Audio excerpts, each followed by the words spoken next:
Now let's see the next part, that is embryogenesis. Let's start with embryogenesis. Okay.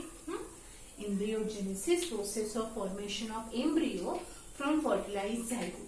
Embryogenesis involves 3 steps, so we can call it as 3 phases. The first phase, it is known as cleavage. Okay, first phase is known as cleavage. Okay, the second phase, it is gastrulation. Second phase is called as gastrulation, and the third phase is organogenesis. Organogenesis. Okay. Embryogenesis. Okay. Embryogenesis we are going to study under 3 phases. First one, cleavage, gastrulation, and organogenesis. About cleavage already I discussed it, okay, in the previous video. So what is cleavage, or what this part of embryogenesis involves? It involves a repeated mitotic divisions. We can say cleavage. Okay, repeated cleavage divisions of fertilized egg. Repeated cleavage divisions of fertilized egg, that is zygote, to form blastocyst. To form blastocyst via morula. Okay, so as I told you, there are stages. First, morula it is formed, a mulberry-like structure it is formed. That morula become a compact structure, that is known as blastocyst or blastula. So in the first part of embryogenesis, the fertilized egg cell or zygote, it undergoes repeated cleavage division to form blastocyst via a mulberry-like structure, that is known as morula. Fine. Now what happens in gastrulation? Gastrulation involves formation of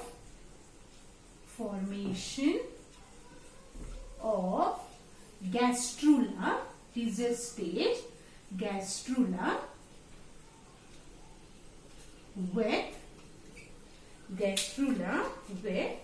3 germ layers. 3 germ layers. Okay, these are nothing but the endoderm, ectoderm, and mesoderm. Okay, 3 germ layers along with a gut cavity, that is archenteron.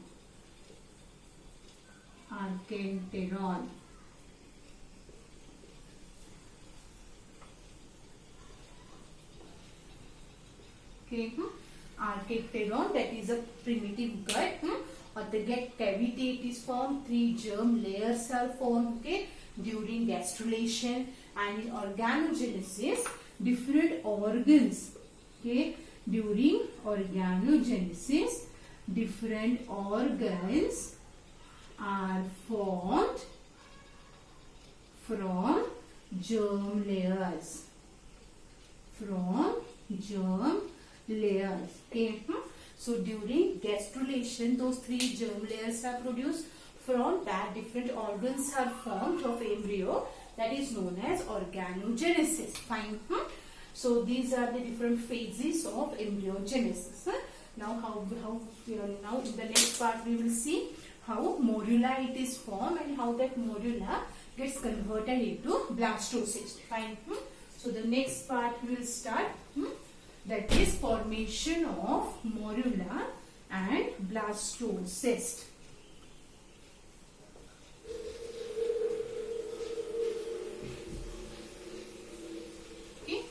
For your reference, I am drawing here a diagram of uterus so that you can correlate with this.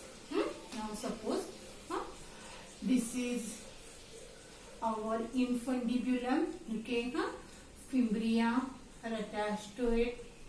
This part lead to the expanded uterus. I am not showing the whole diagram, I am showing part of it. This is the side support. This region is the ampulla.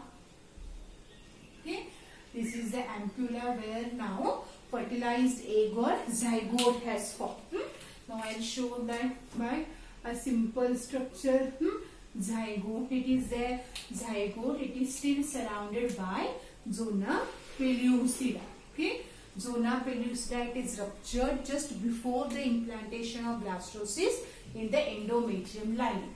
So this is the zygote. Okay, now internally, as you know, this fallopian tube has ciliated epithelium.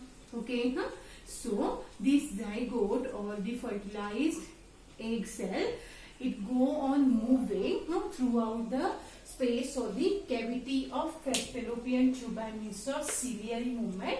It reach up to the opening of uterus, then it descend down and implant into the uterus. Now here what is the condition of uterus? Endometrium, myometrium is there. Okay, this is suppose myometrium, and endometrium, it is highly vascular. So it is thickened. That I can show like this. Okay. Now the endometrium is thick. It is secretory. It is glandular. I'll label this. This is endometrium. Now this endometrium, it is thick. Its thickness is about 10 to 12 millimeter. Okay. It is more glandular, secretory, and much vascular. Okay, because now it starts secreting the nutritive material which is required for the growth of embryo. Fine. Now this is the zygote. Okay. Now, as we discussed that after 24 hours of fertilization, zygote undergoes first cleavage division. Fine. So I am writing these things over here. Okay. Now here what is happening? Suppose this is the zygote. Okay, zygote. Okay, this zygote still it has zona pellucida. Okay, after 24 hours of fertilization, this zygote undergoes first cleavage and forms two daughter cells. Okay. It takes about 6 hours for completion. So with this we'll mention some important features. Now what is this? This is zygote. Okay. This is two-celled embryo. Okay. Now here what is happening? First cleavage takes place at what time? First cleavage. Okay, after 24 hours of fertilization. And how much time it takes to complete the first division? That is 6 hours. Okay, it takes 6 hours to complete the first cleavage division. Fine.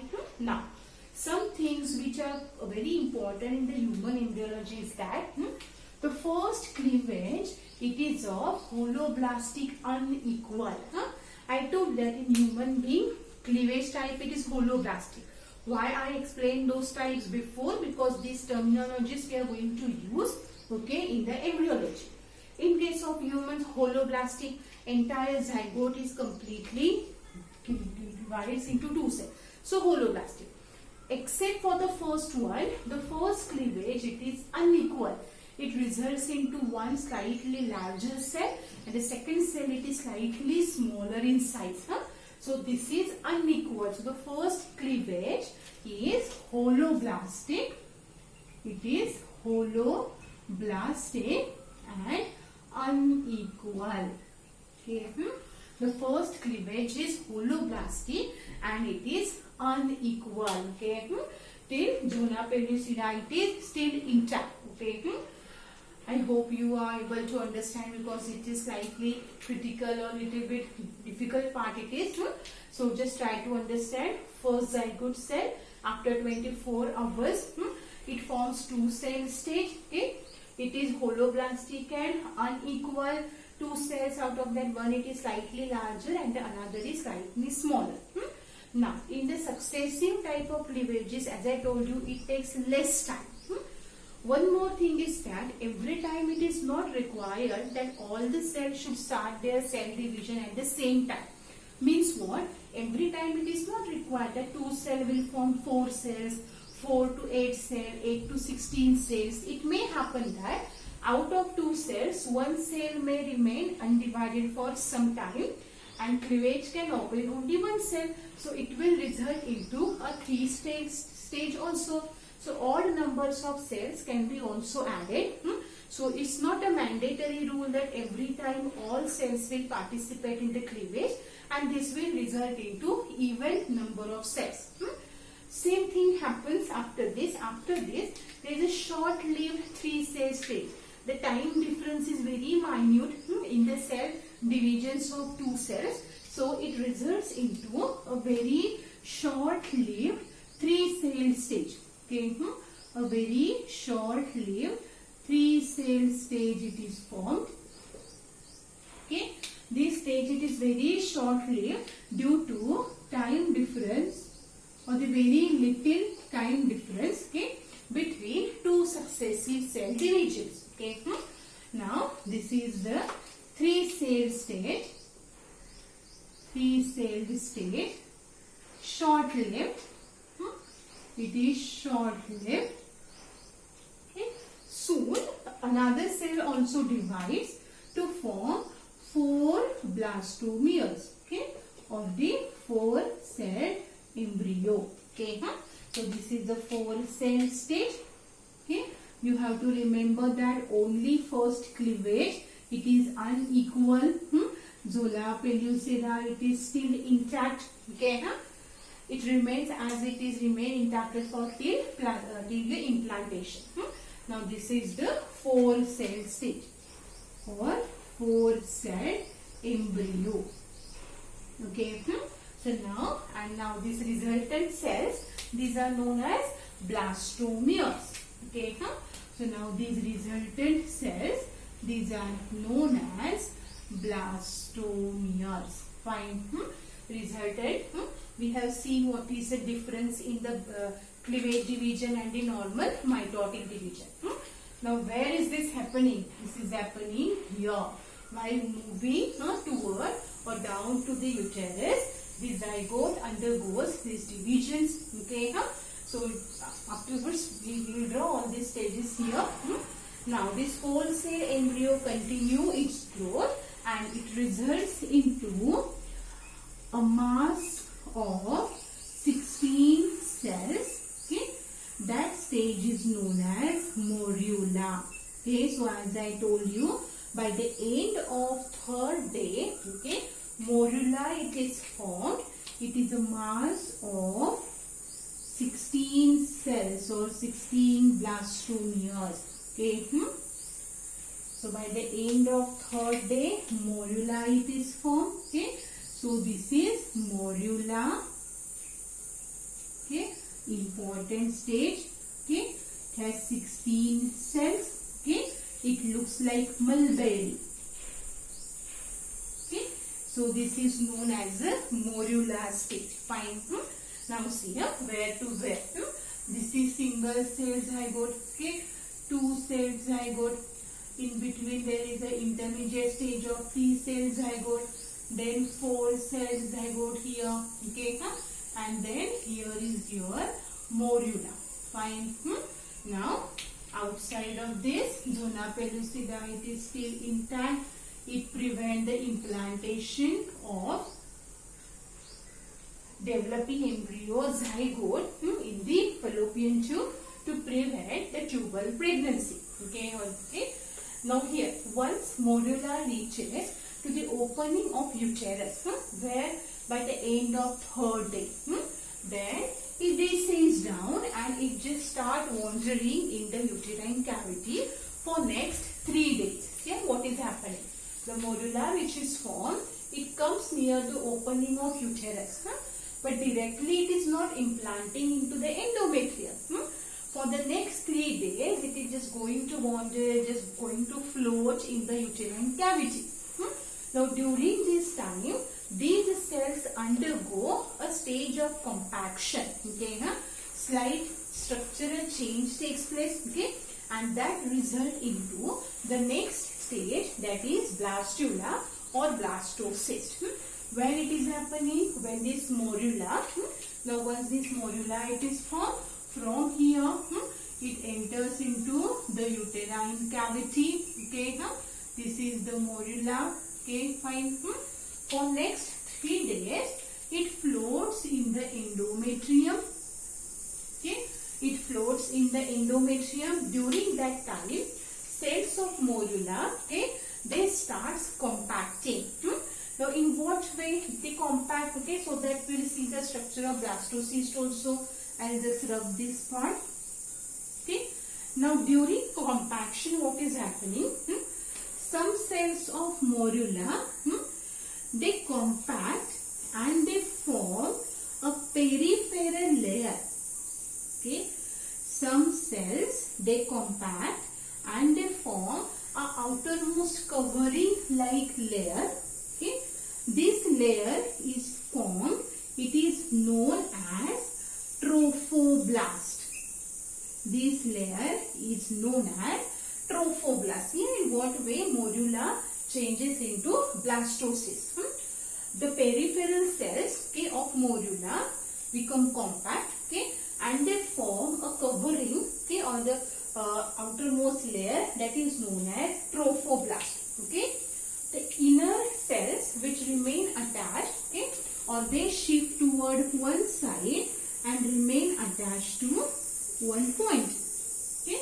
The rest of the cells get attached to only one point of trophoblast. Now these cells are known as inner cell mass, commonly called as ICM, okay, or also called as embryoblast.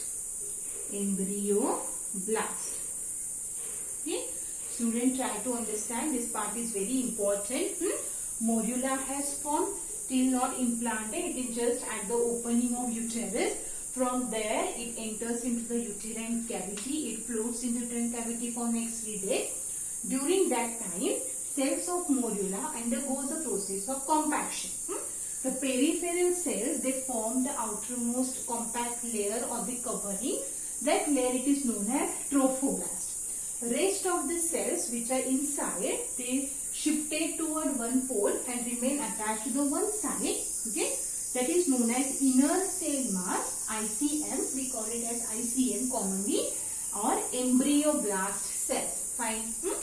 Now, the trophoblast or this blastocyst, it encloses a cavity. This cavity of blastocyst is known as blastocell. Okay. Characteristic feature of blastula. In morula there is no cavity. Now why and how this cavity is formed? Yeah, so it's very interesting. This this morula, it is moving. It is just floating in the uterine cavity. At this stage, this endometrium, it is granular, it is secreting the nutritious fluid. So what it does, while compacting, this blastocyst absorb the nutritive fluid from the endometrium, or which is secreted from endometrium lining. This is known as uterine milk. So I am writing here that uterine milk. What is the uterine milk? This is the nutritive fluid secreted by endometrium. Okay, it enters in the blastula. Okay, through your zona pellucida and the trophoblast.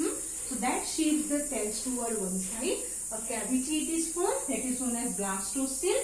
That blastocell gets filled with a fluid. Okay. Blastocyst cavity or blastocell fulfilled with uterine milk. So just make star and write here uterine milk. Okay. What is this uterine milk? Uterine milk, that is nutritive fluid. Nutritive fluid from, or nutritive fluid secreted from endometrium. endometrium. What it does? It enters into blastula. Enters in blastula or blastocyst through trophoblast. Okay, or through zona pellucida. Fine. Still, your zona pellucida, it is present. It is not yet removed. Okay. So that also we have to show. So that uterine milk, that nutritious fluid, it passes, okay, through the zona pellucida. Okay. That is present in the blastocyst. So this is zona pellucida. Zona pellucida. Outermost layer is trophoblast. Inner cell mass blastocyst, also called as blastocyst cavity, filled with uterine milk. Now we will discuss what are the functions of these layers. Okay. From this, trophoblast is not involved in the embryo formation. It is a peripheral layer. It helps in the implantation. Later on, it will help in the formation of placenta, extra embryonic germ layers, but it will not form any part of embryo. Fine. Embryo, it is formed from inner cell mass or embryoblast cell. Fine. So we will mention their functions over here. Trophoblast, okay, not involved. Trophoblast not involved in embryo formation. Okay, it is not involved in embryo formation. Then what it does? It helps in implantation. Then placenta formation. Placenta formation. Fine, it helps in implantation, placenta formation, but it will not form any part of embryo. Embryo will form from whom? From embryoblast cells. Okay, I'll just rough this.